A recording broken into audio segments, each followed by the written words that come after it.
Vamos a continuar con nuestra serie de estudio del libro de los Hechos. El libro de los Hechos, ahí está la historia de Pentecostés. ¿Qué capítulo? ¿En qué capítulo está la historia de Pentecostés?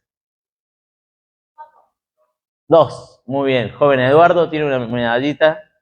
Bueno, vamos a continuar en esta mañana. Vamos a leer Hechos 20, 1 al 12, y vamos a estar reflexionando sobre lo que allí sucede y tratar de sacar 3 enseñanzas que creo que van a ser muy importantes para cada uno de nosotros y sobre todo como iglesia.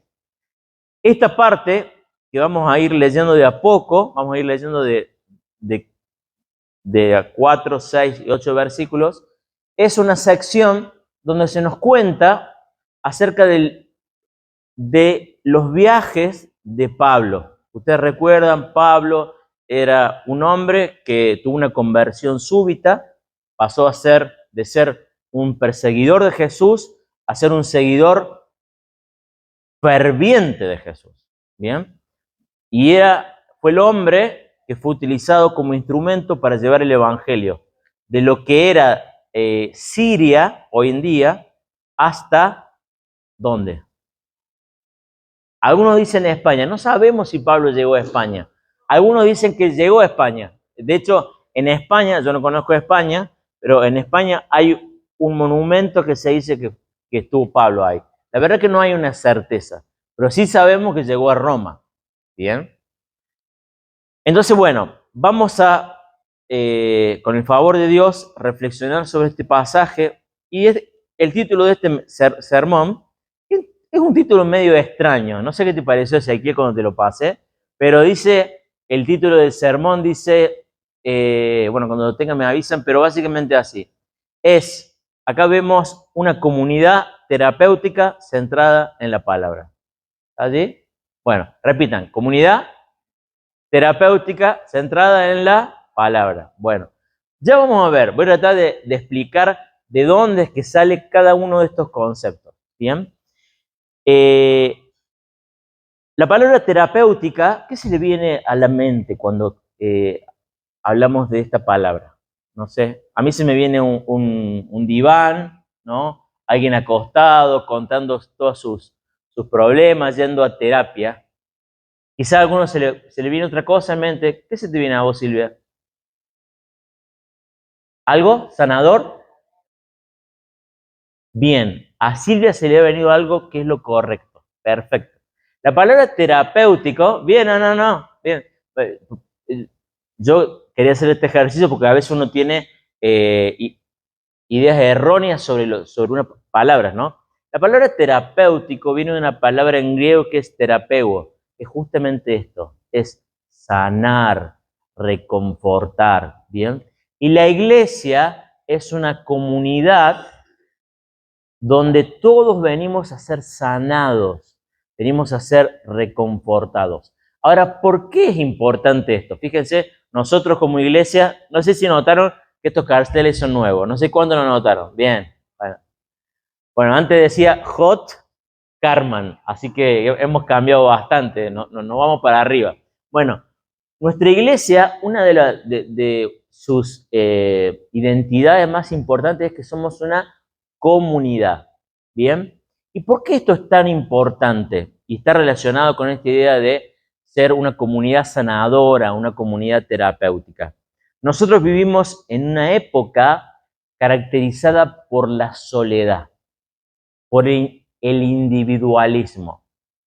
Yo que me gusta escuchar la radio, siempre me gusta escuchar el radio de la CNN porque me cansé de algunas radios de Córdoba y escucho muchas veces que le preguntan a la persona que está dedicada al área de arte, de espectáculo, y dice, che, ¿qué serie tenemos para maratonear el fin de semana? ¿Bien? Como si el fin de semana es un espacio para estar solo frente al televisor. Estamos en una época donde la gente vive en soledad, donde a lo sumo está acompañada por su perrito, ¿o no? ¿Bien? Vivimos en una época donde tenemos increíble cantidad de redes sociales pero no son redes sociales reales, sino que son redes sociales mediadas por un teléfono. Entonces, en medio de este contexto de soledad, de individualismo, que lleva a la insatisfacción, al desánimo, la fe cristiana nos llama a ser una fe terapéutica, para ser vivida en comunidad. Ahora, ¿de dónde sale esto en este pasaje? Acompáñenme. En este pasaje vamos a leer los primeros 4 versículos. Primeros 3 versículos dice, cuando se acabó, voy a utilizar la versión Nueva Traducción Viviente. Dice, cuando se acabó el alboroto, Pablo mandó llamar a los creyentes y escuche bien, los alentó. Después se despidió y bajó a Macedonia. Mientras estuvo allí, animó a los creyentes en cada pueblo que atravesó.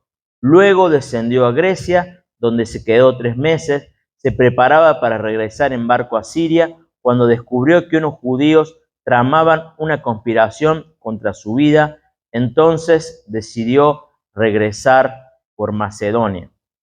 En estos 3 versículos se nos cuenta del viaje de Pablo y se nos dice que en 2 ocasiones hizo 2 cosas que están relacionadas con esto que venimos hablando, esto de reconfortar, de animar. Los alentó, los animó. Fíjense, la última palabra del versículo 12, si van un poquito más adelante, ¿quién lo puede leer en una versión diferente a la mía? Yo tengo la NTV. ¿Quién tiene una NBI?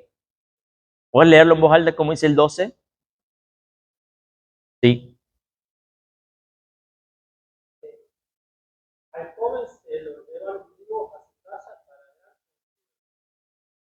Bien. En estos 12 versículos, en este relato, 3 veces sale la misma palabra. Y no me quiero poner muy técnico, pero la palabra en griego es parakaleo, que significa animar, exhortar. Y es la palabra que leímos en el versículo 1, en el versículo 2 y en el versículo 12. ¿Qué sucede? Esta palabra, digamos, cuando en una porción tan corta uno ve 3 veces una palabra, algo nos está queriendo decir el autor. ¿Qué sucede? La palabra esta se traduce animar, exhortar o consolar. Aparece 27 veces en el libro de los Hechos. ¿Cuántos capítulos tiene el libro de Hechos? 28. O sea, hay por lo menos un promedio de, por lo menos aparece en cada capítulo, casi un poquito menos. ¿Bien? Entonces, es una palabra importante. La comunidad cristiana es una comunidad caracterizada por el animarnos los unos a los otros, exhortarnos los unos a los otros. Dice un autor, el ánimo de otro cristiano es como el oxígeno para el alma. Como el oxígeno para el alma. Nosotros, como seres humanos, tenemos una profunda necesidad de ser animados, de ser exhortados. Muchos de nosotros conocemos la Biblia, sabemos un montón acerca de Dios, algunos más, algunos menos, pero muchas veces necesitamos escuchar una palabra del otro. Que venga un hermano y te diga, ¿sabes qué? En esta situación, Dios te ama. En esta situación, Dios está con vos. Porque Dios nos ha hecho seres sociales. Nos ha hecho seres sociales. Ahora, ¿cómo debe hacerse esta exhortación, este ánimo? Y eso lo vamos a ver en 1 Tesalonicenses 5:14. 1 Tesalonicenses 5:14, allí San Pablo, este mismo hombre que estaba viajando, da una exhortación a la iglesia y los anima a que se animen mutuamente. Fíjense, 5:14.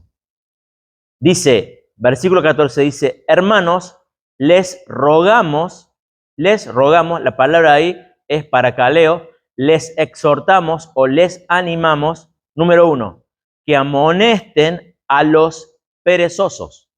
¿Bien?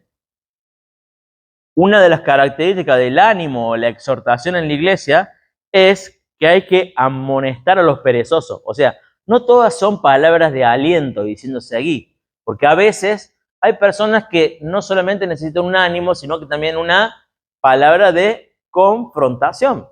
Entonces dice, amonesten a los perezosos.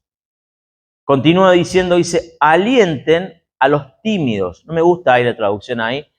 La idea es, más que tímidos, es a los desanimados. Literalmente a los de poco espíritu, ¿no? A los que están desanimados. Si vos venís el domingo a la iglesia, como decía Martín en su oración, una de las cosas por la cual uno se prepara aquí para predicar es para que vos te vayas con una palabra de aliento. Y no del predicador, sino una palabra de aliento y ánimo de parte de Dios para tu situación en la que estás viviendo. Y continúa y dice, y me encanta cómo lo pone, dice, cuiden con ternura de los débiles.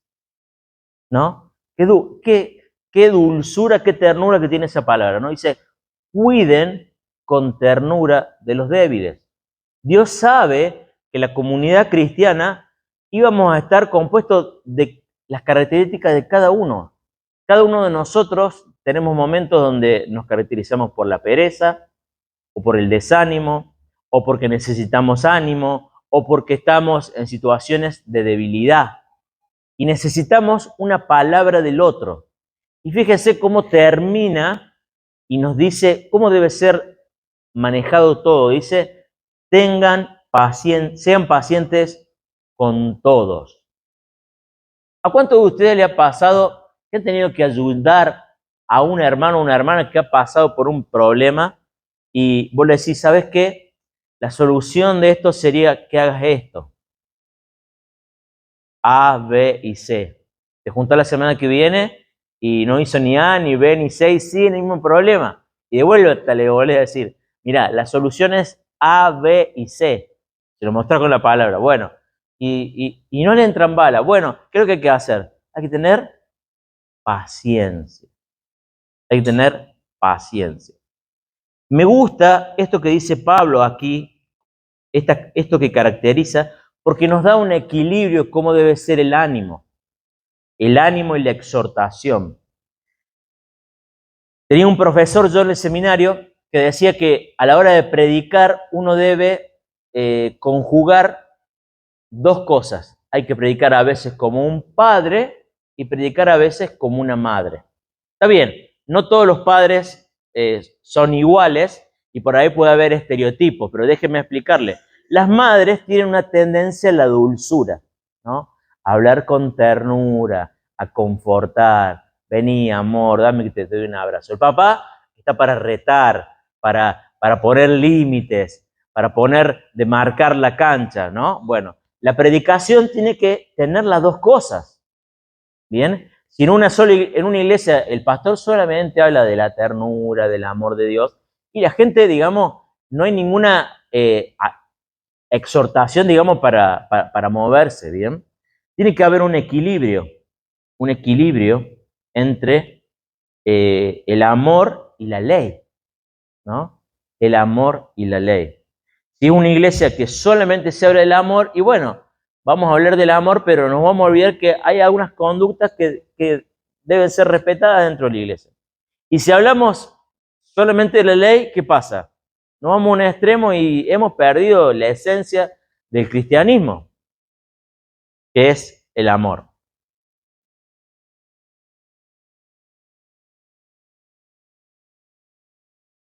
Ahora, les hago una pregunta.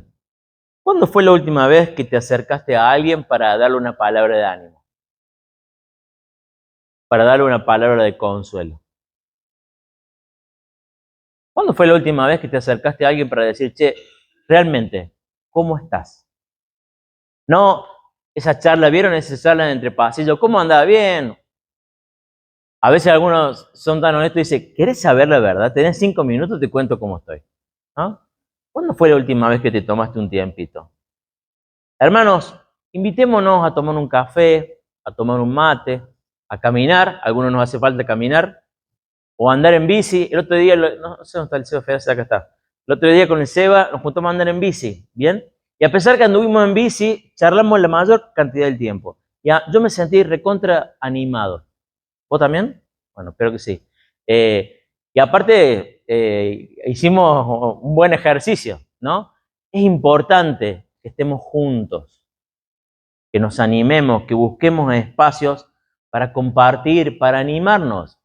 Hermanos, Dios nos ha puesto en comunidad y estamos acá para vivir juntos. Los grupos que tenemos entre semana son un espacio destinado justamente para eso, para que podamos vivir nuestra común fe juntos. Dios en su plan nos ha plantado en una comunidad que debe ser terapéutica. Y es terapéutica siempre y cuando nos animemos, nos exhortemos a vivir como Jesús quiere. Volvemos al pasaje en Hechos capítulo 20. A partir del versículo 4 se nos da una lista allí de un grupo de personas que lo acompañó a Pablo. Fíjense, 24 dice, varios hombres viajaban con él. Y va a haber un montón de nombres extraños, se lo voy a decir, dice, su nombre eran Sópater, hijo de Pirro, de Berea, Aristarco y Segundo de Tesalónica, Gallo de Derbe, Timoteo, también Tíquico y Trófimo de la provincia de Asia. Ellos se adelantaron y nos esperaron en Troas. Finalizada la Pascua, subimos a un barco en Filipo de Macedonia y 5 días después nos reencontramos con ellos en Troa, donde nos quedamos una semana. Ahora, ¿qué es lo importante de esto? ¿Por qué está esto en la Biblia? Primero, que cada una de estas personas fueron fruto de la predicación de Pablo. Cada una de estas ciudades que se nombra fueron lugares donde Pablo estuvo predicando. O sea, eran sus discípulos y Pablo los eligió para que lo acompañaran. Eran una pequeña comunidad de hermanos. Hay una serie, no sé si la han visto, The Band of Brothers, ¿la vieron? Era de HBO, era sobre la Segunda Guerra Mundial. A mí me encantan las documentales de la Segunda Guerra Mundial para perjuicio de mi esposa y algunos de mis hijos. Pero bueno, hablaba de justamente un grupo de soldados que eran tan unidos que era como una banda de hermanos. Bueno, Pablo tenía este grupo, ¿bien? Este grupo que era su grupo cerrado, su grupo más íntimo, a los que eligió para este viaje especial que se hizo a Jerusalén. Ahora, esto es una de las características de la iglesia cristiana y es una de las cosas que debe estar presente siempre en toda iglesia cristiana. ¿Cuál es? La idea de comunidad. Fíjense, uno de los versículos bíblicos, que es nuestro lema, dice que la iglesia perseveraba en la enseñanza de los apóstoles y en la comunión de los unos con los otros. Nosotros no entendemos el cristianismo como un hecho individual, lo creemos como un hecho comunitario. Y no porque se nos haya ocurrido, sino porque es la realidad, es el plan de Dios. Déjeme decir una cosa, Dios en su sabiduría sabe que es mucho más importante que estés en una comunidad a que estés solo. Déjeme decirle un dato interesante. La ciencia dice que a tus 50 años, a mí faltan 5 años, para prever cuán longevo vas a ser, es más importante la cantidad de amigos que tenés que tus niveles de colesterol. Interesante, ¿no?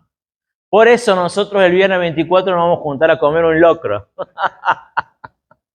Porque no nos importa el colesterol, sino que lo más importante es la comunidad. Bien, bueno, no se tomen,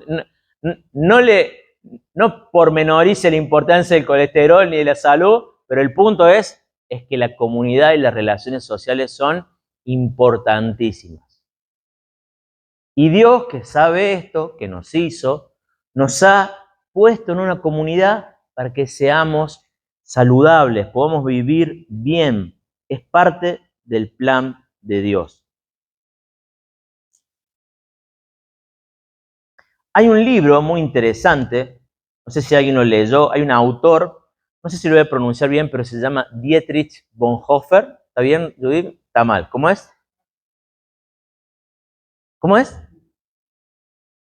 Dietrich Bonhoeffer. Bueno, es alemana, así que no sé cómo se pronuncia. Pero bueno, la cuestión es que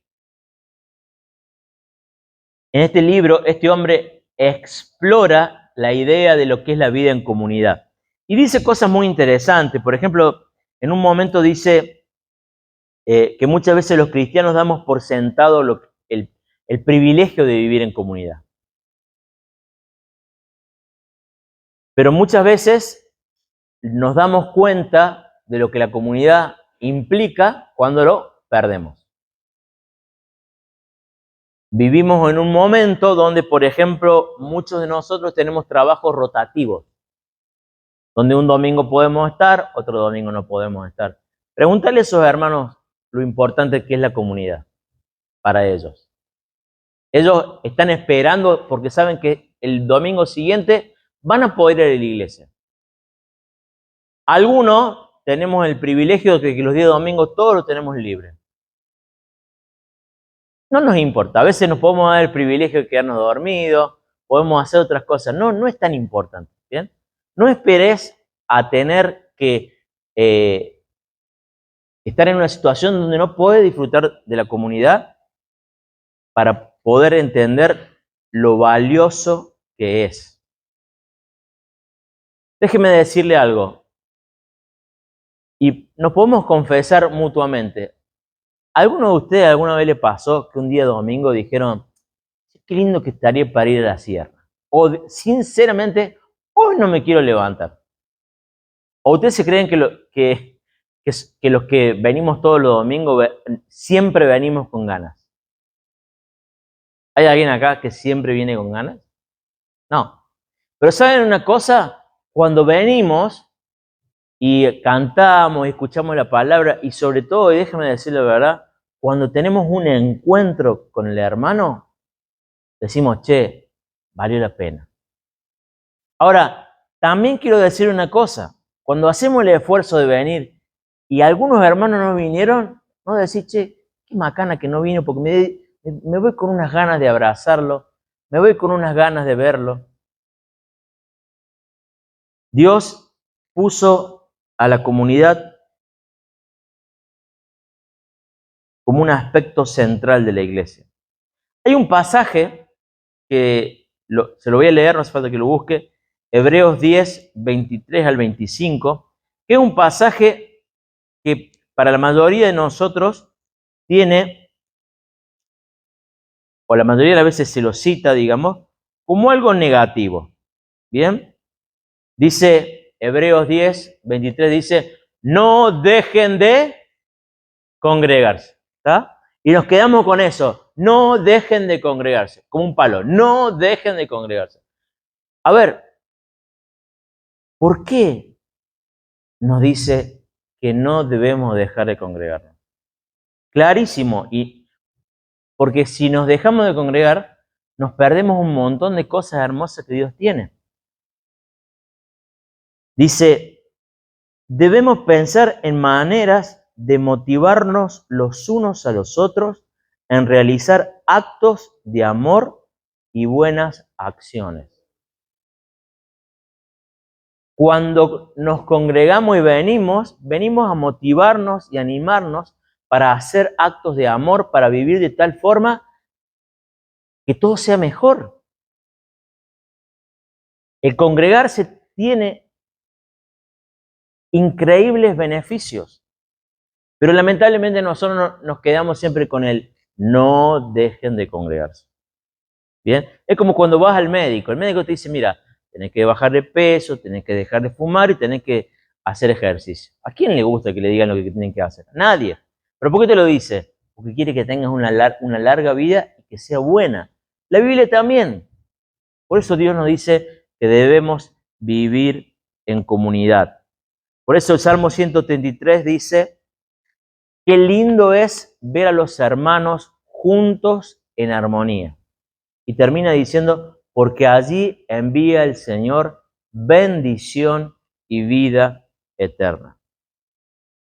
La comunidad terapéutica, donde nos animamos los unos a los otros, es un plan de Dios. Es un plan de Dios. Ahora vamos a leer, volvemos a Hechos 20, vamos a leer del versículo 7 en adelante, y vamos a ver cómo esta comunidad terapéutica debe estar centrada en la palabra. ¿Bien? Hay un riesgo de que las comunidades terapéuticas se centren en otras cosas, en mis necesidades. A veces la comunidad se puede transformar en un club, o a veces la comunidad se puede transformar en cualquier cosa si la palabra y el evangelio es dejado de lado. Por eso la comunidad debe estar centrada en el evangelio. Fíjense lo que dice en el versículo 7 en adelante. Dice, el primer día de la semana nos reunimos los creyentes locales para participar de la cena del Señor.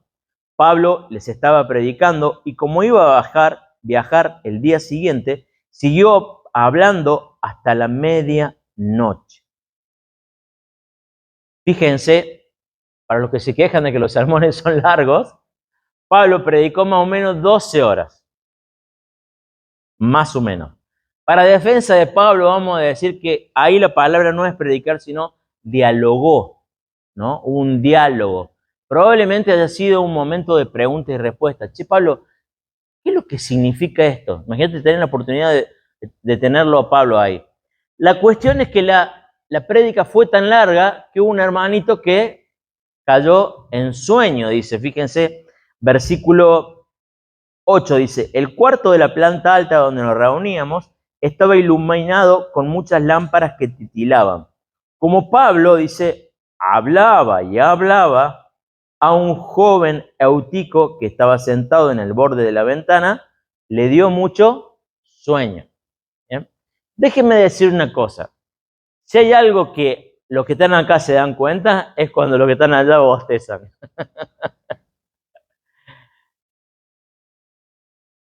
Pero les quiero contar una cosa. Cuando con Shirley viajamos a Angola, estuvimos 3 meses en Angola, íbamos todos los domingos a la iglesia. Y como éramos misioneros, nos hacían sentar ahí adelante. ¿Bien? Y los cultos duraban 3 horas. Escuche bien, 3 horas, no 12 horas. Y la prédica era larguísima. Y las prédicas eran todas bilingües. El pastor hablaba en portugués y el traductor hablaba en chocue. No sabe lo que era. Yo creo que el único domingo que no me dormí fue el que me tocó predicar. Y realmente las mujeres en la iglesia esa usaban mantilla. ¿Vieron? ¿Saben lo que era mantilla? Es como un velito así. Y había una de las misioneras que acomodaba el velo de tal forma que podía dormir tranquila. No, nadie se da cuenta. Yo digo, qué macana que no pudo usar el velo. Pero bueno, a todos nos puede pasar eso. ¿Bien? Pero a este hermano Eutico tuvo tan mala suerte que estaba en un cuarto piso y se viene a ocurrir sentarse en la ventana. Poco sabio el Eutico. Dice, finalmente se quedó profundamente dormido y se cayó desde el tercer piso y murió. Pablo bajó, se inclinó sobre él y lo tomó en sus brazos. No se preocupen, les dijo, está vivo.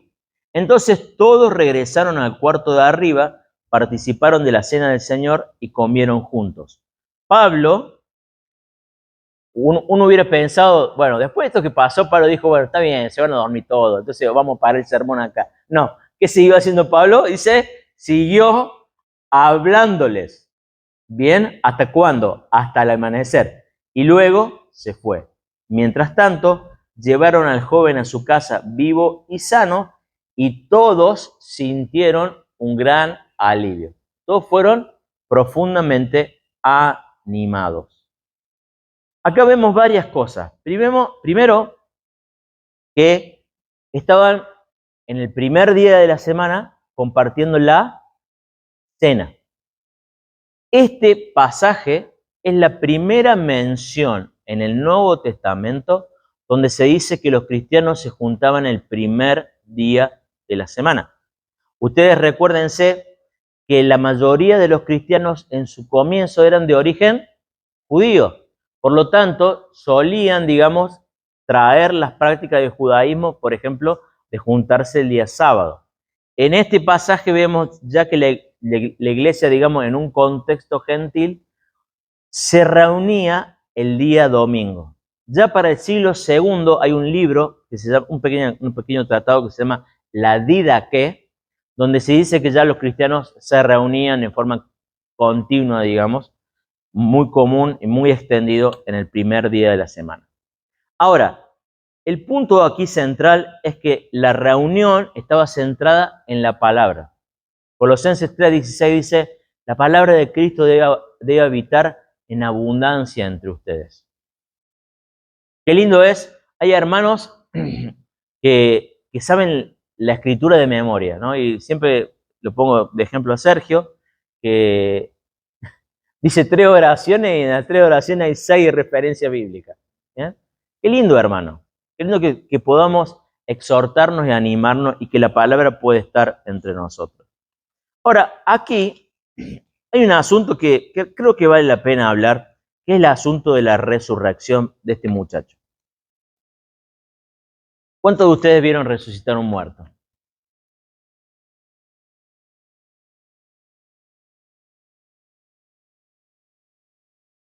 El Seba Fera se mira así como diciendo, a ver. Cristian dice que una vez hizo RCP y lo sacó. ¿Tá? Bueno, yo, a ver, como mi experiencia como médico nunca fue positiva. Pero bueno, el asunto es que ante lo sobrenatural, ¿bien? Es normal que uno tenga dudas, porque, a ver, yo nunca vi un resucitar un muerto, sinceramente. Ahora, si uno empieza a pensar desde el punto de vista bíblico, si la Biblia es la verdad y Dios es quien dice ser el creador de los cielos y de la tierra, todopoderoso, que Dios levante a un muerto es algo súper sencillo, no nos debería llamar, pero ni una pizca de atención. ¿Es así o no es así? Ahora, también es importante entender que esto es algo milagroso, ¿bien? Y el carácter de lo milagroso es que, o una característica de lo milagroso, es que es esporádico. A ver, si algo sucede todo el tiempo, ¿bien? Deja de ser un milagro, digamos. O sea, y aparte, si uno encuentra en la Escritura, en la Biblia, en lo largo de toda la Biblia, lo sobrenatural no es la norma. Hubo 3 épocas a lo largo de la Biblia donde lo sobrenatural fue la norma, que fue el Éxodo, luego la etapa en que estaban el profeta Elías y el profeta Eliseo, y luego el Nuevo Testamento. ¿Bien? Luego hay un montón de personajes, Juan el Bautista, por ejemplo, David, personas que jamás vieron un milagro, ¿tá? Porque lo sobrenatural no es la norma. Sin embargo, aquí hay algo que va más allá del hecho puntual de la resurrección de este hombre. Déjeme que le lea 2 Corintios capítulo 1. Esta semana cuando lo leí me llamó muchísimo la atención y no sé si Pablo está hablando de esto, pero veo la conexión que hay en la demostración del poder de Dios. En 2 Corintios capítulo 1, Pablo habla de una situación muy difícil que estaba viviendo, donde estaba en riesgo de muerte. Y dice, de hecho, esperábamos morir, pero como resultado, dejamos de confiar en nosotros mismos. O sea, esta situación tan difícil que no se nos explica bien qué era, dice, como resultado de eso, dejamos de confiar en nosotros mismos. ¿Alguna vez tuviste una situación así? Una situación donde vos decís, mira, a ver, si Dios no interviene en esto, no hay forma que yo pueda solucionarlo. Bueno, Pablo estaba en esa situación. Dice, y aprendimos a confiar solo en Dios. Y continúa diciendo, dice, quien resucita a los muertos. aprendimos a confiar en Dios, quien resucita a los muertos. Ahora, ¿por qué es importante esto? Porque nuestro Dios es un Dios de poder. Es un Dios que la resurrección es esto. Es hablar y que las cosas sucedan. Y los problemas que nosotros enfrentamos, fuera cual fuera el grado de gravedad, Dios tiene poder para solucionarlo. Ahora, ¿cuál es nuestro último enemigo? Es la muerte. Hay un autor que dice, no hay ninguna enfermedad tan grave que una buena resurrección no pueda solucionar. Me encanta esa frase, ¿no? No hay ninguna enfermedad tan grave que una buena resurrección no pueda solucionar. Hemos visto que la iglesia es el plan de Dios. Somos una comunidad y debemos curarnos, sanarnos, reconfortarnos los unos a los otros. Y en medio nuestro debe estar el Evangelio. El Evangelio. Creo que hay un versículo que resume muy bien el Evangelio. Dice, el amor, dice, cubre multitud de pecados. El amor cubre multitud de pecados. Si hay un pasaje que es importante para las relaciones interpersonales, es si vos querés tener un matrimonio duradero, fuerte, ese versículo debe ser el versículo de cabecera. El amor cubre multitud de pecados. ¿Por qué? Porque cada uno de nosotros siempre tenemos un abogado adentro, donde empezamos a culpar al otro. Y si nos vestimos, nos ponemos la camiseta de abogado o el traje de abogado, siempre vamos a encontrar una buena razón para declararlo al otro culpable. Por eso la palabra de Dios resume, me parece, tan claramente el Evangelio de esta forma. El amor cubre multitud de pecados. Si Dios nos perdonó esa gran deuda que teníamos, ¿quiénes somos nosotros para no cubrir la pequeña deuda que nuestro hermano puede tener para con nosotros? Terminamos con una palabra de oración. Padre Celestial, querido Dios, te damos gracias por este día. Señor, te ruego, Señor, que nos ayudes a poner en práctica esto que vemos aquí.